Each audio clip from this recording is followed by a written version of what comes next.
La pérdida de esas alcaldías va a representar sin duda un anticipo de lo que yo veo será una derrota colosal en el 2026, en particular, Jaime, si Petro no reconoce el mensaje ciudadano y no corrige. Fue un plebiscito contra Petro, eso sí, sin duda, y contra la izquierda. En ese sentido me parece que no hay duda. Lo primero que hay que resaltar es que Petro, el Pacto Histórico y la izquierda extrema recibieron una paliza gigantesca, una paliza monumental, una verdadera muenda. Lo mejor que nos podría ocurrir es que se les ocurriera poner a Bolívar o a Daniel Quintero, por ejemplo, para dar dos nombres de candidatos de la izquierda, porque eso nos garantiza una ventaja enorme en esa carrera. Están altamente desprestigiados, sus resultados fueron muy malos, las votaciones fueron un desastre. Informe especial en CTX. Coders. Soluciones personalizadas para el desarrollo de software.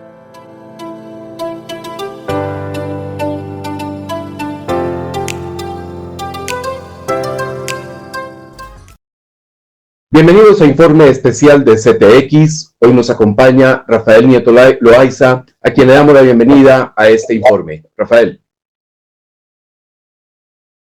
Jaime, muy buenos días para usted y para todos los que nos acompañan.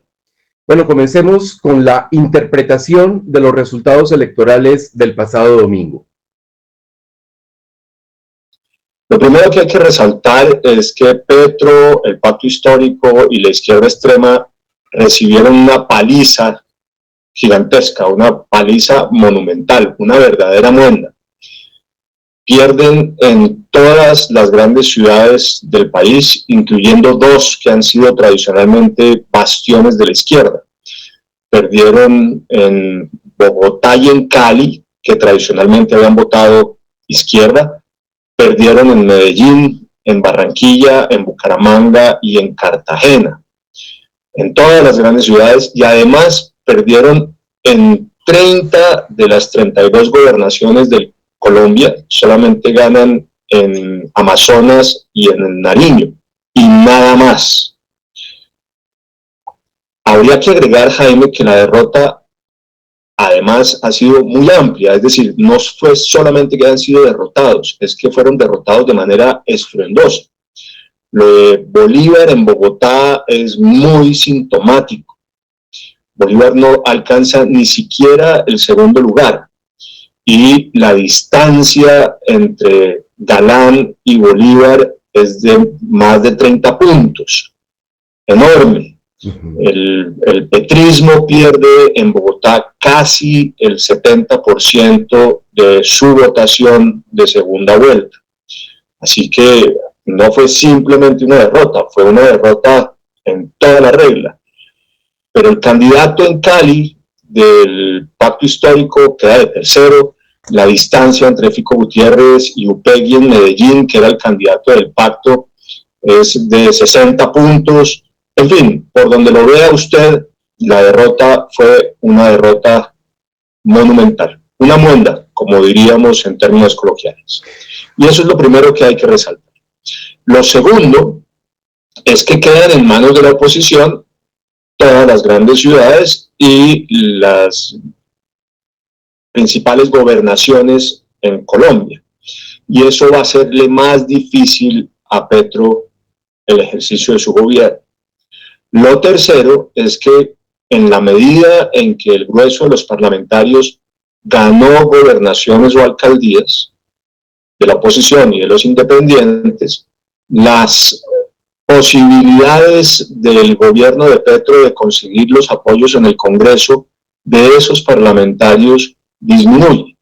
Y en cualquier caso el costo es mayor.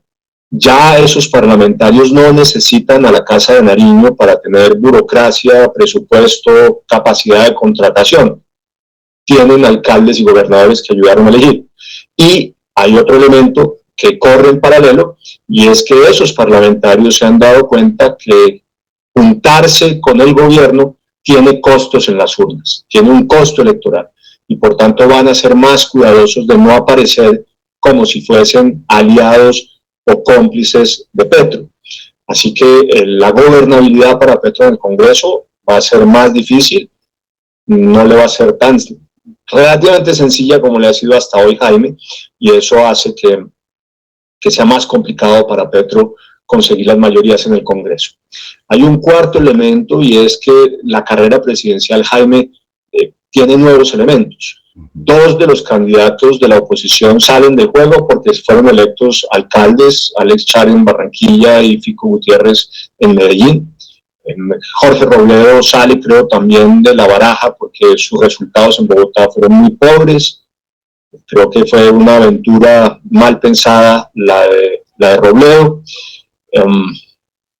Y queda todavía el panorama por definirse, porque a pesar de lo que estoy señalando, lo cierto es que tampoco hay un único líder de la oposición que despegue o que pueda mostrarse como ganador en las elecciones. Ni siquiera Germán Vargas con Cambio Radical, porque en realidad cuando uno se sienta a hacer un ejercicio de paneo, lo que puede darse cuenta es que el Partido Liberal, el Partido Conservador, el Partido de la U, Cambio Radical y el Centro Democrático, todos tienen entre 5 y 8 gobernaciones y por tanto uno diría que el poder regional quedó bastante repartido.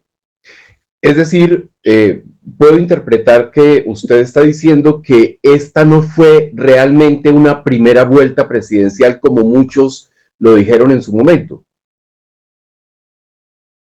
No, yo no creo que haya sido una primera vuelta presidencial. Fue un plebiscito contra Petro, eso sí, sin duda, y contra la izquierda. En ese sentido me parece que no hay duda. La gente salió a votar, por supuesto, tratando de encontrar los mejores candidatos para ser gobernadores y alcaldes, pero también salió a votar contra Petro. Eso creo no debería haber discusión. Por supuesto, Petro se niega a aceptar esa realidad en una conducta que es muy propia de su temperamento y de su carácter. Pero los hechos están ahí. La muenda fue, repito, la paliza fue histórica y sin duda fue un plebiscito contra Petro. Ojalá sea humilde, oiga el mensaje ciudadano. El impacto, la izquierda está diciendo, o pues los alfiles de Petro están diciendo que una cosa es el tema regional y otra cosa es el ámbito nacional. Sin embargo, hay que recordar que por allá en 2019 ellos lograron cooptar toda la importancia de las regiones y eso, digamos, fue el primer paso para ubicarse, para llegar a la presidencia. El impacto regional sí es significativo o puede ser significativo dentro de 2 años en las elecciones presidenciales. Sin duda, Jaime, es una obviedad sostener que las elecciones regionales tienen una motivación estrictamente regional y local. Pues claro, por supuesto que la tienen. Eso es obvio. A la gente le interesa escoger buenos alcaldes y buenos gobernadores. Es una tontería negarlo, pero también es una tontería no entender que esas elecciones tienen un impacto en el plano nacional y tendrán un impacto en las elecciones presidenciales.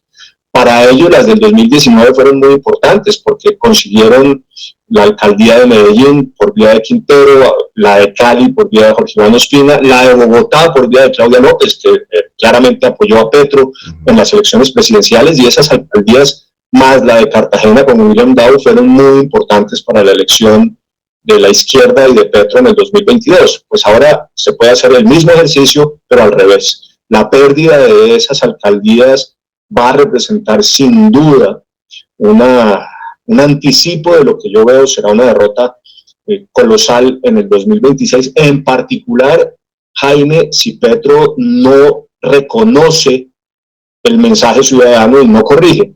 Y como parece no estar dispuesto a oír lo que ocurrió ayer, pues muy probablemente antes de ayer, muy probablemente lo que vamos a tener es que seguirá cometiendo los errores que viene ya realizando, y por tanto tendremos unas elecciones presidenciales con unas alcaldías y unas gobernaciones en manos de la oposición, y eso da ventajas, de eso no hay la menor duda. O sea, el tener gobernaciones y alcaldías ayuda en la carrera presidencial, el no tenerlas perjudica.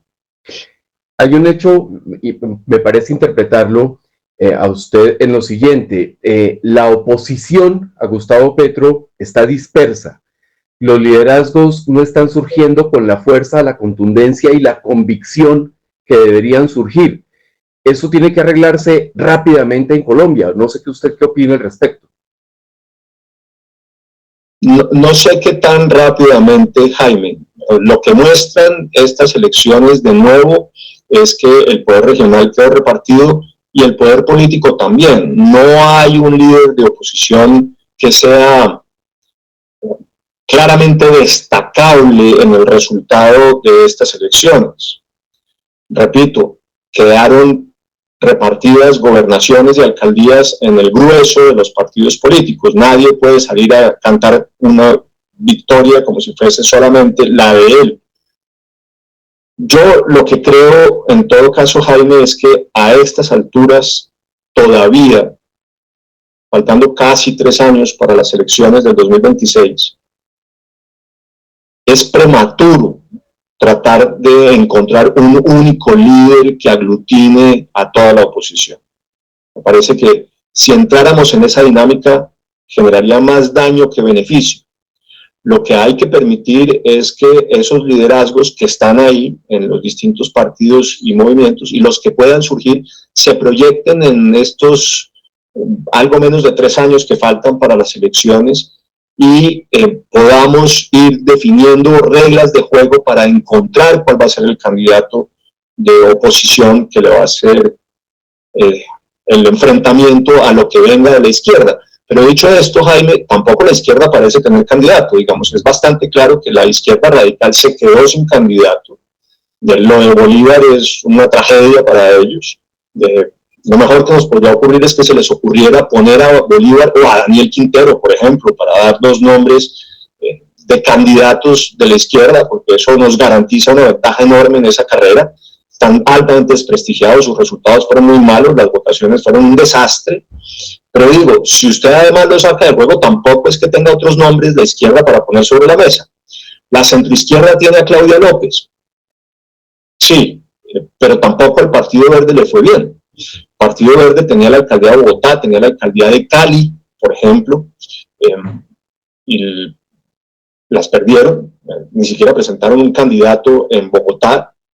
Tienen una participación, pero de lado en el triunfo de Carlos Fernando Galán. Las otras fichas estaban puestas en Oviedo. No creo que eso sea suficiente como para impulsar la candidatura de Claudia.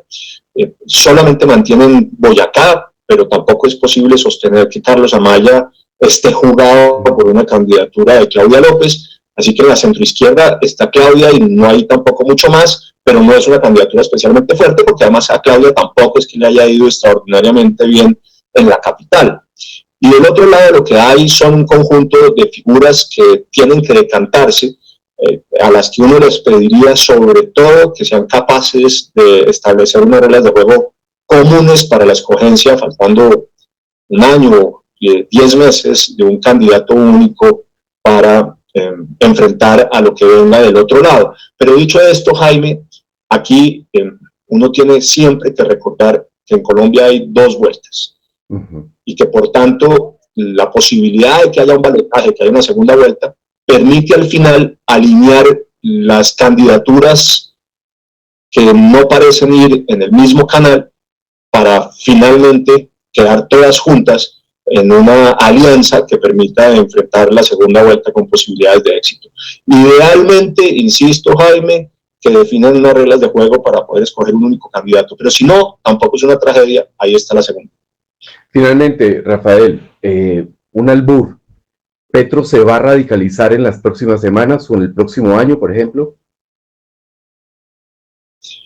Es difícil saberlo, Jaime. Con él, que tiene esas tendencias megalómanas, que es ególatra, que es soberbio, que es profundamente terco, que tiene enormes dificultades para percibir la realidad. Lo pudimos ver en estas reacciones a las elecciones del domingo, negando que había habido problemas de violencia contra el proceso electoral en el país, suponiendo que todo estaba perfecto, cuando en 10 departamentos hubo serios problemas y todavía los hay, en Guajira, en Cesar, en Santander, en Boyacá, incluso en Nariño, en Cauca, en Antioquia, en fin, en 10 departamentos serios problemas azonadas, incendios a la registraduría, una muerta en Gamarra, en el Cesar, en fin, pero lo negó Petro. Y ahora ha negado también la derrota y salió a sostener que los resultados han sido mejores que los del 2019. Tiene dificultades para entender la realidad, para comprenderla, para aceptarla. En esos términos es difícil saber qué es lo que va a ocurrir, Jaime. Una de las posibilidades es esa que usted señala, que se radicalice, pero repito, eso que sería muy malo para el país es muy bueno para la oposición, porque evidentemente esa radicalización solamente significaría ahondar los problemas que ya tiene en el electorado y por supuesto una peor calificación ciudadana. El país sale más mal, evidentemente. Lo ideal es que tomara conciencia y corrigiera, pero desde la perspectiva de la oposición y las elecciones del 26, estos errores de Petro, si se mantienen, le hacen un favor y no un daño a las posibilidades del triunfo de la oposición en el próximas elecciones presidenciales. Rafael Nieto Loaiza, muchísimas gracias por haber aceptado nuestra invitación, por su tiempo para explicar un poco y ver cómo está el panorama político en el presente y en el futuro inmediato. Muchísimas gracias, Rafael. A ustedes, muchas gracias por la invitación, Jaime. Muy buenos días para todos. Gracias. Y a ustedes, muchísimas gracias por habernos acompañado en el informe especial de CTX. Nos encontramos en una próxima oportunidad. Hasta pronto. www.ctxcolombia.com. Todo el contenido de la videorevista en un solo lugar.